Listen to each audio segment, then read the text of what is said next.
Hello everyone and welcome to Wilinko's channel. In today's video, I will show you how to delete system restore points in Windows 11. And now, let's get started.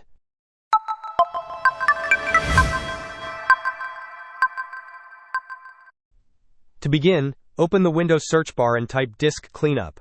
Select the Disk Cleanup application that appears in the search results. Once the Disk Cleanup window opens, you will see a prompt asking you to select a drive. Click on OK. Next, you will want to select the option to clean up system files. Click on OK again. In Disk Cleanup, go to the tab called More Options. Then go to the section called System Restore and Shadow Copies.